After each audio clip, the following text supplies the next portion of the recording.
প্রত্যেকেই নিজেকে ঠিক না করতে গিয়ে আগে মানুষকে ঠিক করতে চাই। এটা সবচেয়ে বড় সমস্যা।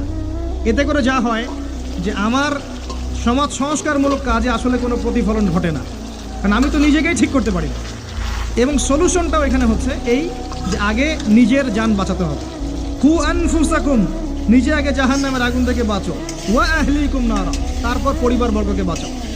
ইয়া আইয়ুহাল্লাযীনা আমানু, হে মুমিনগণ, ইত্তাকুল্লাহ হাক্কা তুকাতিহি, আল্লাহকে ভয় করো, ভয় করার মতো ভয় করো। ওয়ালা তামুতুন্না ইল্লা ওয়া আনতুম মুসলিমুন, পরিপূর্ণ মুসলিম না হয়ে তোমরা মৃত্যুবরণ করো না।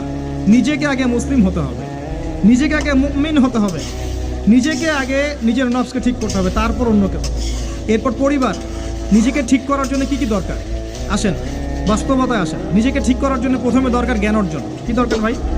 জ্ঞান অর্জনের জন্য কিছু সাবজেক্ট আছে। আপনাকে আগে আল কোরআন পড়তে হবে, 1 নাম্বার। 2 নাম্বার